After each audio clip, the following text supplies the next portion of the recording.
जय माता दी भक्तों, क्या आप जानते हैं कि माँ दुर्गा की प्रतिमा बनाने के लिए जब तक वैशाल्य की मिट्टी का इस्तेमाल नहीं किया जाएगा तब तक माँ दुर्गा की उस मूर्ति में वास नहीं होगा।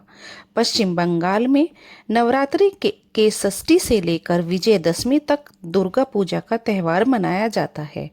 दुर्गोत्सव पर मूर्ति पूजा की परंपरा रही है। उत्सव में भव्य पंडाल के निर्माण और कलाओं की अन्य विधाओं की भी झलक देखने को मिलती है। आकर्षक का मुख्य केंद्र दुर्गा की मूर्ति होती है, जिसे लेकर कई तरह की मान्यताएं प्रचलित है। एक मान्यता है कि वैशाल्य से मिट्टी लाकर दुर्गा पूजा की मूर्ति बनाई जाती है। बंगाल में महिला यौन कर्मियों का दुर्गा पूजा से बहुत ही अनोखा नाता है। यह संबंध इतना अटूट है कि दुर्गा पूजा के लिए बनाई जाने वाली मूर्तियां देव व्यापार करने वाली महिलाओं के योगदान के बिना पूरा नहीं हो सकता। आखिर क्यों डाली जाती है माँ दुर्गा की मूर्ति में वैशाल्य की मिट्टी?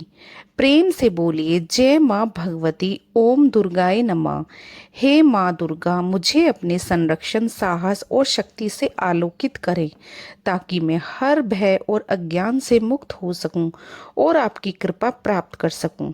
नवरात्रि का यह पावन समय है जब माँ अपने भक्तों पर विशेष कृपा और रहस्य प्रकट करती है।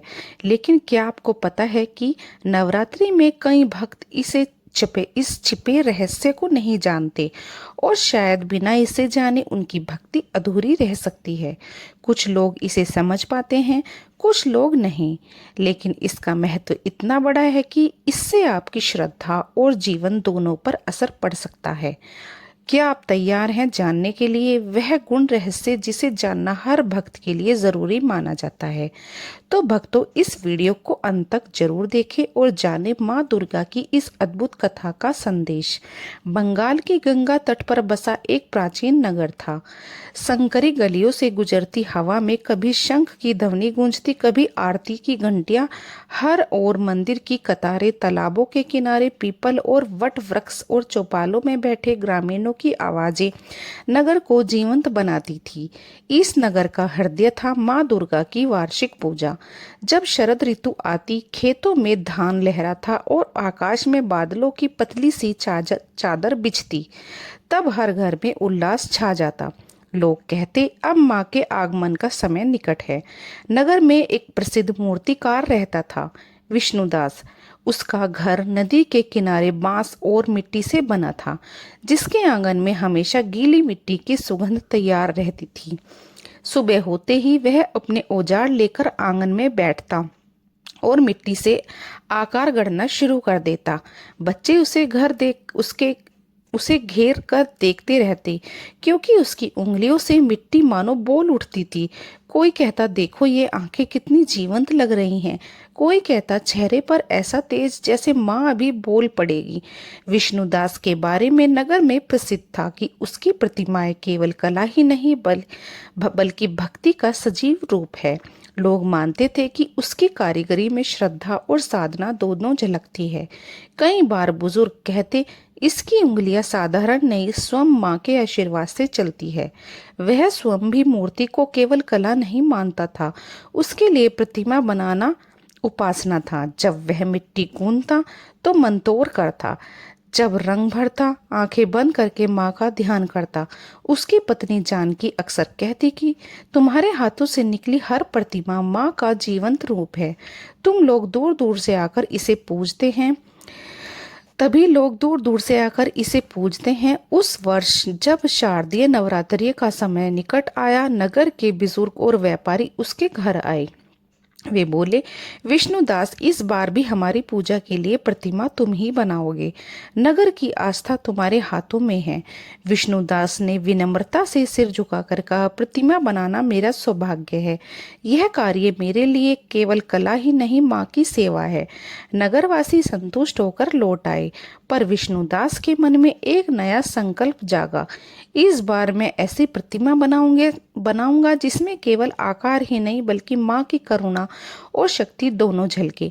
उसने गंगा के किनारे जाकर मिट्टी की पहली परत चुनी, उसके पैर ठंडी रेत पर पड़े तो उसने आंखें बंद कर प्रार्थना की, हे माँ गंगे, इस मिट्टी में अपनी पवित्रता भर दो ताकि माँ दुर्गा का स्वरूप दिव्य बने। फिर उसने खेतों में जाकर उर्वर मिट्टी का ढेला उठाया और मन में सोचा, यह अन्न देने वाली धरती है, माँ की प्रतिमा में इसका अंश अवश्य होना चाहिए। प्रतिमा निर्माण की तैयारी शुरू हो गई। घर के आंगन में बांस की बाहें खड़ी की गई, लकड़ी की चौकी पर ढांचा रखा गया और मिट्टी का गारा गूंथा गया। बच्चे उल्लास से नाचते हुए कहते, माँ आने वाली है। और विष्णुदास के हृदय में भक्ति की धारा बहने लगी। उसकी आंखों में यह विश्वास था कि जो प्रतिमा वह बनाएगा उससे माँ दुर्गा अवरित होकर भक्तों को आशीर्वाद देगी। किंतु वह नहीं जानता था कि आने वाले दिनों में उसके सामने एक ऐसी परंपरा का रहस्य खुलेगा जो उसकी भक्ति और समाज की समझ दोनों की परीक्षा लेगा। प्रतिमा का ढांचा खड़ा हो चुका था। विष्णुदास मिट्टी गूंथते हुए माँ के मंत्र जप रहा था। आंगन में भक्ति और उत्साह की गूंज थी। उसी समय नगर के एक वृद्ध ब्राह्मण, जिनका नाम हरिदत्त था, धीरे धीरे उसकी ओर बढ़े। उसके माथे पर चंदन की रेखाएं थी, हाथ में कमंडल और माला। उनकी चाल धीमी थी पर आंखों में अद्भुत तेज था। विष्णुदास ने उन्हें देखा तो तुरंत उठकर प्रणाम किया। आचार्य जी, आज मेरे घर पर कैसे पधारे? ब्राह्मण ने मुस्कुराकर कहा, वत्स, सुना है तुमने इस वर्ष भी माँ की प्रतिमा का भार उठाया है, इसलिए एक बात स्मरण दिलाने आया हूँ। परंपरा वही सफल होती है जब शास्त्र और श्रद्धा दोनों का संगम हो। विष्णुदास ध्यान से सुनने लगा। ब्राह्मण ने गंभीर स्वर में कहा, प्रतिमा बनाने की विधि केवल कला नहीं, धर्म का विधान है। शास्त्रों में कहा गया है कि माँ दुर्गा की प्रतिमा तभी पूर्ण मानी जाती है जब उसमें 4 प्रकार की मिट्टी मिलाई जाए। नंबर 1, गंगा तट की पवित्र रेत। नंबर 2, उपजाऊ खेत की मिट्टी। नंबर 3, मंदिर की चौखट की धूल। और नंबर 4, वैशाल्य की मिट्टी। यह सुनते ही विष्णुदास सिहर उठा। उसके हाथ से मिट्टी का ढेला छूटकर धरती पर गिर गया। उसने अविश्वास भरे स्वर में पूछा, गंगा की रेत पवित्र है, खेत की मिट्टी जीवनदायिनी है, मंदिर की धूल पवित्र है, पर वैशाल्य की मिट्टी क्यों? मंदिर की धूल तो देवता का आभा मंडल है, परंतु वैशाल्य उस स्थान की धूल माँ की प्रतिमा में कैसे हो सकती है? हरिदत्त ने शाम स्वर में उत्तर दिया, वत्स, यह शास्त्र का गढ़ रहस्य है। माँ केवल स्वच्छ और पवित्र स्थानों में नहीं, बल्कि वह वहाँ भी है जहाँ मनुष्य उन्हें खोजने का साहस नहीं करता। जिस स्त्री को समाज अपवित्र कहता है, वह भी उसी माँ का अंश है। जब उस स्थान की मिट्टी प्रतिमा में मिलती है तो यह संदेश मिलता है कि कोई भी माँ की करुणा से वंचित नहीं है। अपवित्र कहलाने वाली भी माँ की कृपा से पवित्र हो जाता है। विष्णुदास का चेहरा गंभीर हो गया।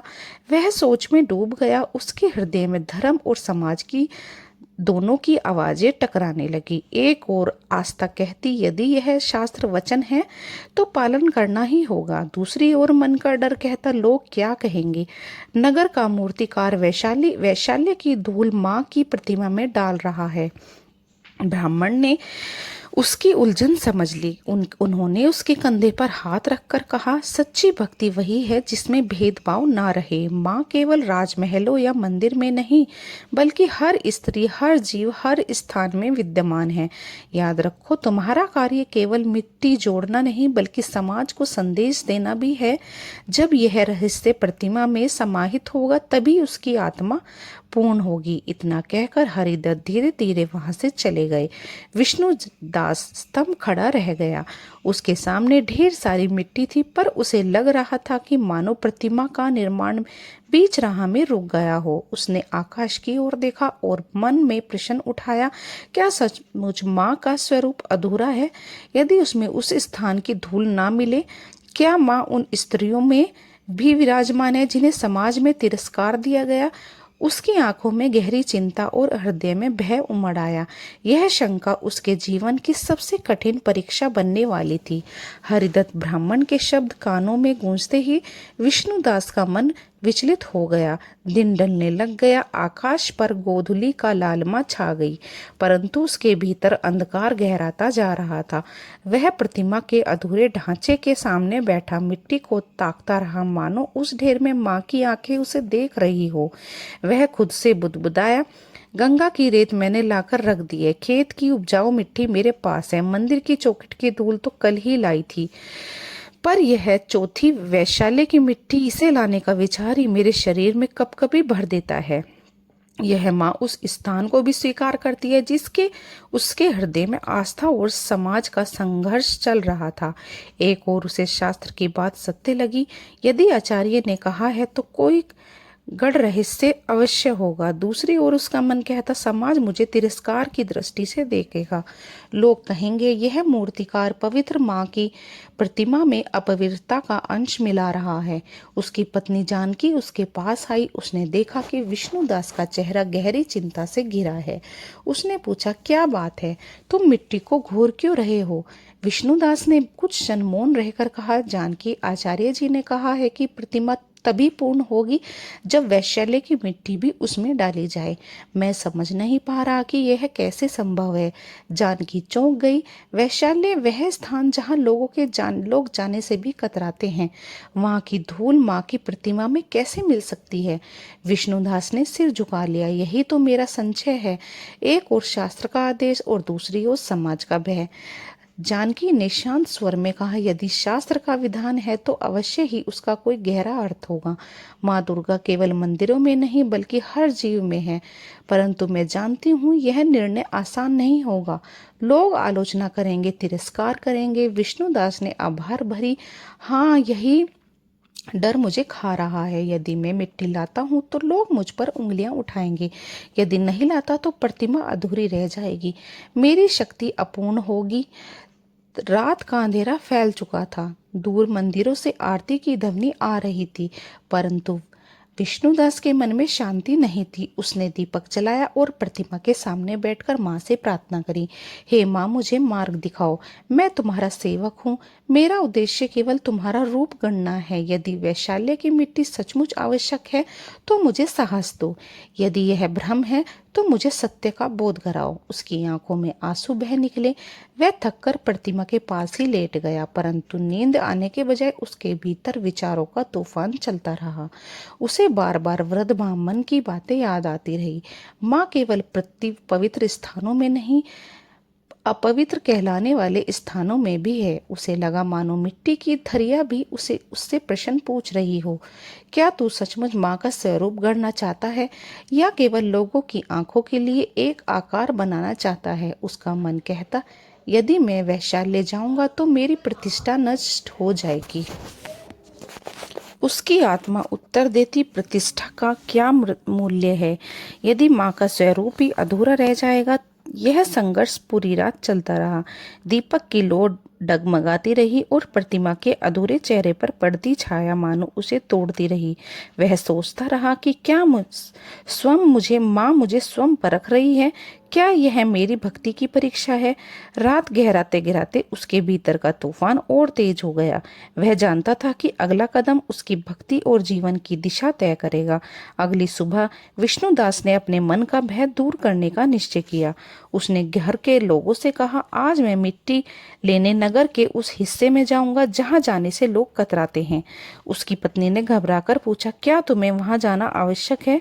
विष्णुदास ने दृढ़ स्वर में उत्तर दिया, यदि माँ का स्वरूप पूर्ण करना है तो यह कदम उठाना ही होगा।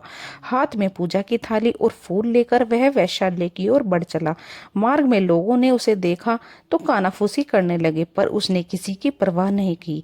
जब वह वैशाल्य पहुंचा तो वातावरण में संगीत और कृत्रिम हंसी गूंज रही थी, पर भीतर छिपा दर्द हर चेहरा बयां कर रहा था। स्त्रियां उसे देखकर चौंक गई। उनमें से एक ने कठोर स्वर में कहा, मूर्तिकार, यहाँ क्यों आए हो? हमारे आंगन की धूल किस काम की? विष्णुदास ने कहा, माँ दुर्गा की प्रतिमा में आपकी मिट्टी की आवश्यकता है। आप सब भी उसी माँ का रूप है। यदि यह अंश न मिला तो माँ का स्वरूप अधूरा रहेगा। यह सुनकर स्त्रियां मौन हो गई। उनकी आंखों में वर्षों का तिरस्कार और वेदना उमड़ पड़ी। पहली बार किसी ने उन्हें अपमानित नहीं किया, बल्कि माँ का रूप कहकर सम्मान दिया। उन स्त्रियों में से सबसे वृद्ध ने आगे बढ़कर कहा, आज तक हमें समाज में अपवित्र कहा, पर यदि माँ की प्रतिमा हमें स्वीकार करती है तो शायद हमारी आत्मा को शांति मिले। उसने अपने आंगन से थोड़ी मिट्टी उठाकर थाली में रखी और कपकपाते हाथों से विष्णुदास को दे दी। बाकी स्त्रियां भी आंखों में आंसू भरकर मिट्टी अर्पित करने लगी। विष्णुदास ने उस मिट्टी को अपने माथे से लगाया और प्रणाम किया। उस क्षण वातावरण में एक अलौकिक शांति छा गई, जैसे माँ ने स्वयं वहां प्रकट होकर उन सबको आशीष दे रही हो। विष्णुदास की आंखें चमक रही थी। उसने मिट्टी को माथे से लगाते हुए कहा, यह मिट्टी माँ की आंखों को तेज बनाती है, उनके हाथों में शक्ति बनेगी और उनके हृदय की करुणा बनेगी। अब विष्णुदास ने चारों स्थानों से लाई मिट्टी को मिलाकर प्रतिमा बनाना शुरू किया। धीरे धीरे प्रतिमा का आकार संवरने लगा। गंगा की रेत, खेत की उपजाऊ धरती, मंदिर की पावन मिट्टी और वैशाली की करुणा से मिली मिट्टी सब मिलकर देवी का स्वरूप गढ़ रही थी। हर दिन विष्णुदास जैसे प्रतिमा को गढ़ता गया, उसे लगता गया कि वह केवल मूर्ति नहीं बल्कि जीवन के गहरे संदेश को आकार दे रहा है। पूरे नगर में दुर्गोत्सव की तैयारियां जोरों शोरों पर थी। कार्यशाला में देवी की प्रतिमा अब लगभग पूर्ण रूप से तैयार हो चुकी थी। मिट्टी की गंध, चंदन की सुवास और शिल्पकार के हाथों की मेहनत सब मिलकर प्रतिमा को जीवंत कर रहे थे। विष्णुदास हर सुबह सूर्योदय से पहले स्नान कर शुद्ध वस्त्र पहनकर कार्य करता, मानो वह मिट्टी को नहीं बल्कि स्वयं माँ दुर्गा को स्पर्श कर रहा हो। प्रतिमा के मुख पर जब अंतिम बार तुलिका चली तो आंखों का आकार दिया गया, तो वह उपस्थित हर व्यक्ति की सांसें थम गई। जैसे ही विष्णुदास ने देवी की आंखों में रेखाएं भरी, सबको प्रतीत हुआ कि मानो प्रतिमा ने उन्हें देख लिया हो। आचार्य जी ने गदगद होकर कहा, यही वह क्षण है जब मृत्यु में चेतना का संचार होता है। यह केवल कला नहीं, यह भक्ति का दिव्य प्रतिफल है। कुछ लोग श्रद्धा से प्रतिमा के चरणों में बैठ गए। उनमें से एक ने पूछा, गुरुदेव, क्या वास्तव में इस मिट्टी की करुणा माँ शक्ति की अंग बन चुकी है? आचार्य ने उत्तर दिया, निसंदेह। जब हमने समाज द्वारा तिरस्कार की गई मिट्टी लाई गई, तब उसमें करुणा और पीड़ा की ऊर्जा संचित थी। अब यह ऊर्जा माँ के हृदय का अंश बन गई है। जब भक्त इस प्रतिमा की पूजा करेंगे तो वे केवल शक्ति ही नहीं, करुणा और समानता का भी अनुभव करेंगे। प्राण प्रतिष्ठा की तिथि निर्धारित हुई। उस दिन गंगा से जल लाया गया। वेद मंत्रों की ध्वनि गूंज उठी। पवित्र अग्नि प्रज्वलित हो गई। नगरवासी उमड़कर कार्यशाला पहुंचे। सभी ने पहली बार उस प्रतिमा को देखा और उनकी आंखें विस्मय से भर गई। देवी का स्वरूप इतना जीवंत लग रहा था कि मानो अभी मूर्ति बोल उठेगी। विधि विधान के अंतर्गत जब आचार्य ने प्राण प्रतिष्ठा का मंत्र उच्चारित किया तो वातावरण अद्भुत प्रकाश से आलोकित हो उठा। सभी ने अनुभव किया कि देवी की आंखों से करुणा झड़ रही है। कुछ स्त्रियां आंसुओं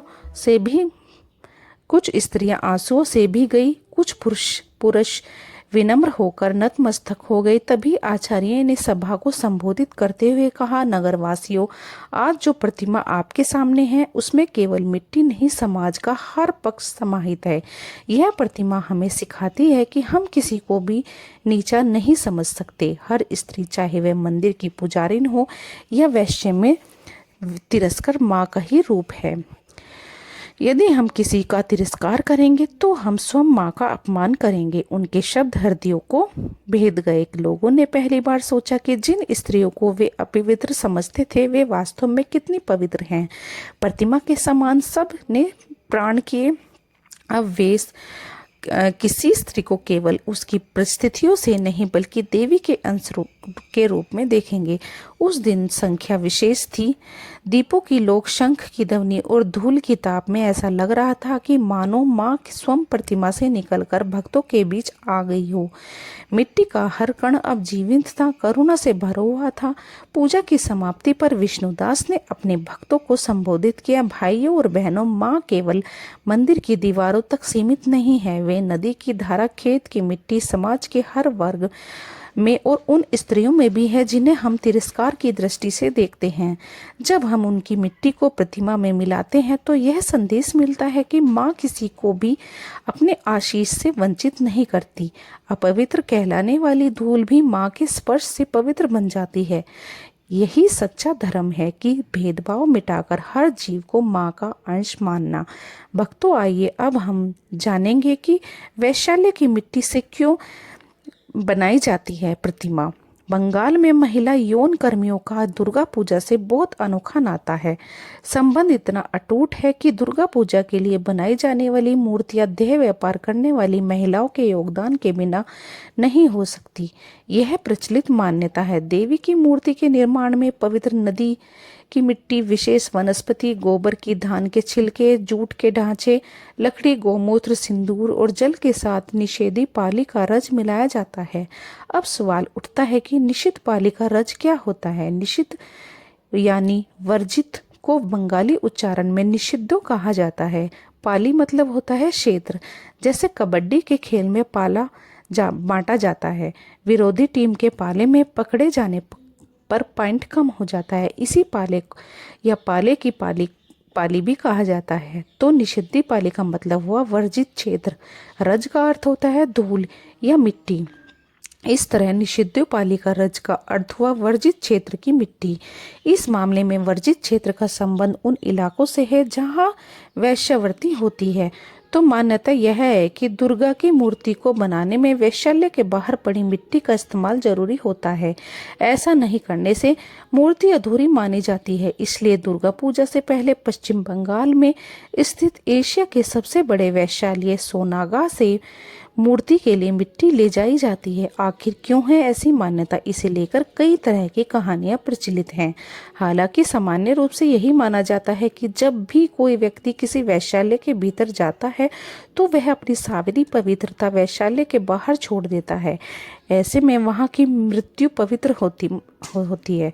यह भी एक मान्यता है कि अपने भक्त के दुख को देखकर और उनकी भक्ति से प्रसन्न होकर खुद माँ दुर्गा ने उन्हें वरदान दिया कि उनकी प्रतिमा बनाने के लिए जब तक वैशाल्य की मिट्टी का इस्तेमाल नहीं किया जाएगा तब तक माँ दुर्गा उस मूर्ति में वास नहीं होगा। नगरवासी नतमस्तक हो गए। उस दिन से लोगों ने समझा कि माँ दुर्गा केवल शक्ति ही नहीं बल्कि करुणा और समानता की भी प्रतिमूर्ति है। प्रिय भक्तों, दुर्गा माँ की प्रतिमा में वैशाल्य की मिट्टी डालने की परंपरा हमें यह शिक्षा देती है कि किसी को भी अपवित्र या तिरस्कार नहीं समझना चाहिए। सच्चा धर्म वह है जिसमें हर नारी, हर जीव, हर स्थान में हर माँ का रूप देखें। जय माँ दुर्गा, जय माँ जगदम्बा। माँ की कृपा आप सभी पर सदैव बनी रहे। प्रेम से बोलिए जय माता दी। ऐसे ही और भी रोचक और आध्यात्मिक वीडियो के लिए चैनल को सब्सक्राइब जरूर करें। दोस्तों, आपको ये जानकारी कैसी लगी है कृपया कमेंट करके ज़रूर बताइए। वीडियो अगर पसंद आया हो तो लाइक करिए और अपने दोस्तों के साथ ज़रूर शेयर कीजिए। कमेंट बॉक्स में जय माता की लिखना ना भूलें। तो फिर मिलते हैं एक और दिलचस्प वीडियो के साथ। तब तक के लिए जय श्री कृष्ण, हर हर महादेव।